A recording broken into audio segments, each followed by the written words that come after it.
Voilà, ça tourne.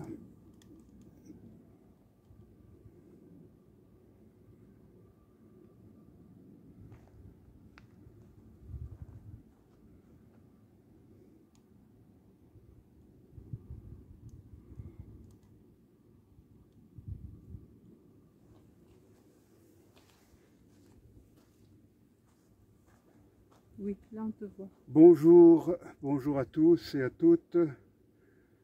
Tout d'abord, je voudrais présenter mes meilleurs vœux pour 2024 à tous les abonnés à Hervé TV et même aussi, soyons généreux, à ceux qui ne le sont pas encore abonnés. Ça me permet de les encourager à cliquer en bas à droite de votre écran, cliquez sur subscribe, parce que c'est écrit en anglais, je crois. Ça veut dire abonnement. Et c'est gratuit, donc ça ne vous engage pas. Mais ça vous permettra d'être tenu au courant chaque fois que je poste une nouvelle vidéo.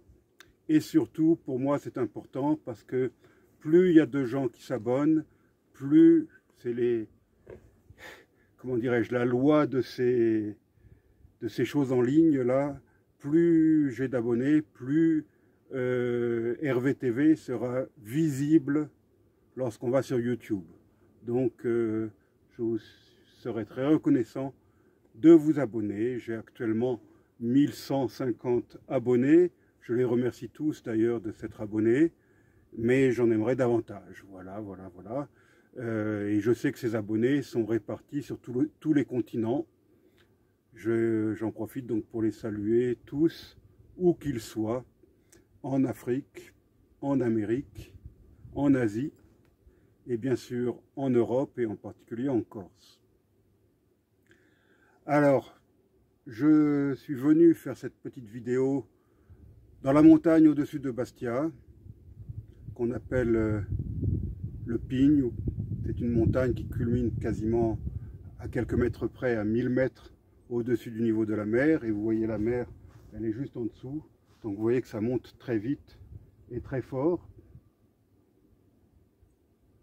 Alors l'un des objectifs de cette petite vidéo, en dehors du fait que je suis toujours content de vous montrer nos beaux paysages de Corse, c'est pour proposer le calendrier que notre association Corsica Amazonia a fait imprimer à l'imprimerie San Marcelli, que je remercie au passage, parce que je sais qu'ils se sont donné ils ont mis du temps pour faire quelque chose de beau. Donc je sais que nombre d'entre vous achètent le calendrier aux pompiers, il faut continuer à le faire. Les pompiers font un excellent travail, en particulier ici en Corse, mais sur le calendrier des pompiers, il y a de la publicité, mais il n'y a pas beaucoup de belles photos. Tandis que là, on a des photos superbes et des dessins, des photos qui m'ont été envoyées depuis le Mato Grosso, depuis donc le Brésil, de la grande forêt du Brésil. Regardez cette magnifique photo. Ce garçon s'appelle Dodo Quéré. C'est un de nos élèves dans notre école de la grande forêt, là-bas au Mato Grosso. Ah, cette photo est très belle également. Ce garçon s'appelle Caio Cassé. Vous voyez, je retiens les noms de nos élèves.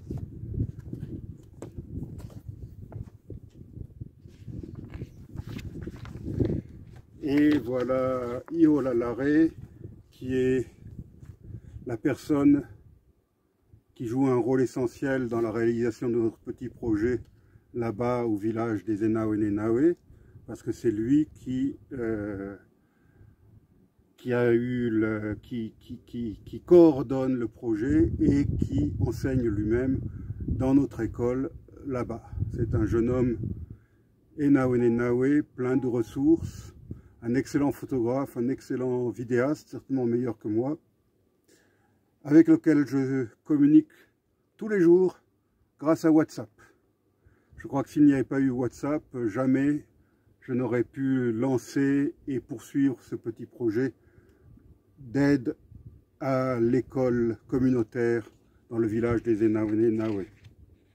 Alors ces volatiles jouent un rôle très important. Ce sont des haras et ils jouent un rôle très important dans la culture des Enaoné-Naoué parce que c'est grâce à leurs plumes que les Enaoné-Naoué se font ces magnifiques coiffes qu'on appelle cocar en portugais brésilien, dont ils se parent lors des rituels. Alors rassurez-vous, aucun mal n'est fait à ces oiseaux.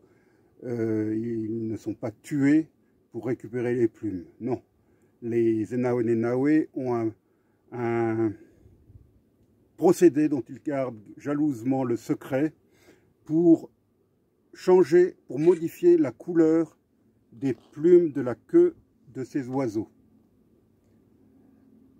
En arrachant quelques plumes, ça ne nuit pas aux oiseaux, et en injectant, si je puis dire, avec une petite incision, un certain produit dont ils ont le secret, et ensuite les plumes vont repousser, mais avec une couleur différente, bleu,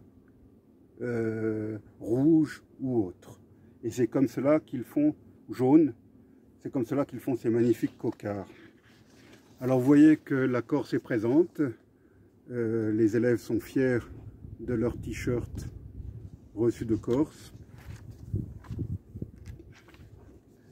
Voilà encore. Bon, chaque mois, il y a une belle photo. Voilà. Donc ce calendrier, c'est le même principe que le calendrier des pompiers. Pour fabriquer ces calendriers, ça nous est revenu à 3 € pièce. Donc nous acceptons les dons au-dessus de 3 € bien sûr. Et pour ce faire, pour faciliter les dons pour les personnes qui vivent loin de la Corse, nous avons créé une cagnotte Litchi qui s'intitule « Un toit pour l'école des Enaoné-Naoué ». Un toit pour l'école des Enaoné-Naoué. Parce que le but premier de cette cagnotte, c'était d'acheter des tuiles, d'acheter des poutres et le matériel, les clous, etc. pour faire un toit permanent pour la salle de classe. Parce que en Amazonie et au Mato Grosso, il pleut beaucoup et régulièrement il fallait changer la toiture qui était en palme. Soit elle pourrissait, soit elle était arrachée par le vent. Donc, et ça rendait très difficile la conservation du matériel scolaire. L'humidité, la pluie, bon, ça transforme les craies en pâte à modeler, si je puis dire. Ça pourrit les cahiers, les livres, etc. Et puis bon, quand il pleut, la classe s'interrompt parce qu'on ne peut pas continuer à faire cours alors qu'il tombe des trombes d'eau. Au moins, avec ce toit permanent en tuiles, en fibrociment, je sais que les cours pourront se poursuivre même quand il pleut.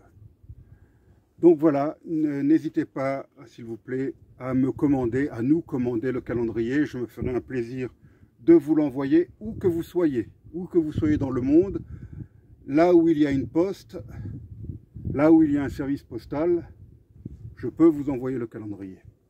J'en ai d'ailleurs déjà envoyé un peu partout, aux États-Unis, en Belgique et ailleurs, et en Afrique. J'en ai même envoyé un au Tchad. Donc, voilà ce que je voulais vous dire. En dehors de ça, bien sûr, même si nous réunissons suffisamment d'argent pour finir les travaux de toiture, il nous faut quand même davantage d'argent pour continuer à acheter du matériel scolaire. Parce que les cahiers, il faut les renouveler régulièrement. Pareil pour les stylos, pareil pour les crayons, pareil pour les marqueurs, pour les tableaux blancs, ou pour les craies, pour les tableaux noirs. Et puis aussi, même les tableaux blancs, même les tableaux noirs, il faut les renouveler de temps en temps. Et puis si le nombre d'élèves augmente, parce que notre école ne couvre pas la totalité de la population d'âge scolaire dans le village, il y a 1300 habitants qui vivent dans ce village, au milieu de la forêt, dont la moitié je dirais, sont des enfants ou des jeunes d'âge scolaire. On est loin, encore très loin de toucher toute la population d'âge scolaire.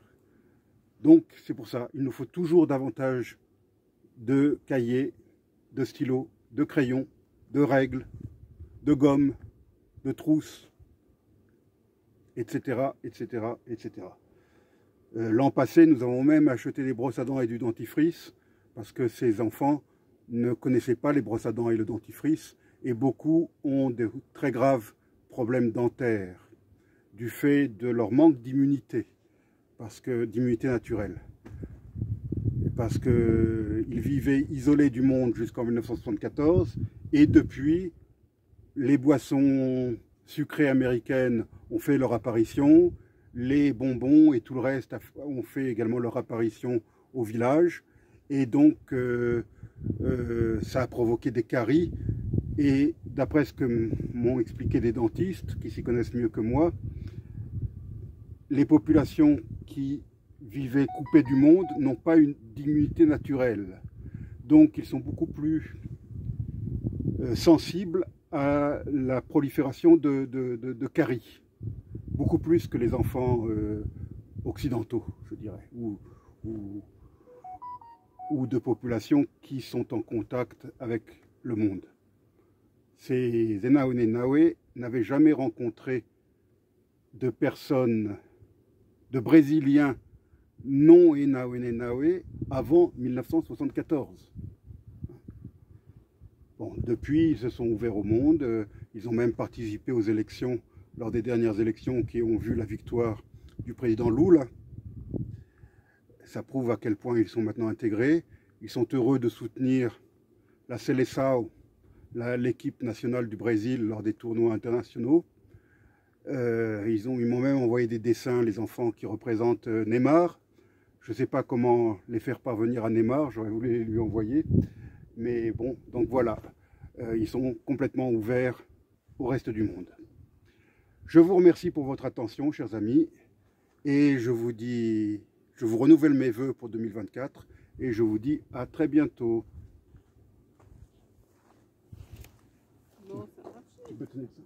Oui.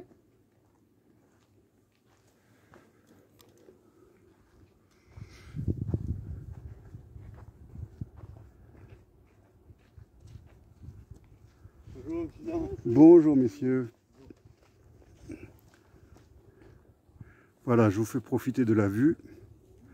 Là, vous avez le Turlino, c'est-à-dire ce qu'on appelle sur les cartes l'étang de Biguglia. Et là, c'est les quartiers de Bastia Sud, pas seulement d'ailleurs, parce que complètement à gauche de votre écran, juste à côté du rocher qu'on voit à gauche de votre écran, vous apercevez la citadelle de Bastia et le clocher de la cathédrale Santa Maria. Et en face, l'île d'Elbe. Voilà, cette fois-ci, je vous laisse. À bientôt.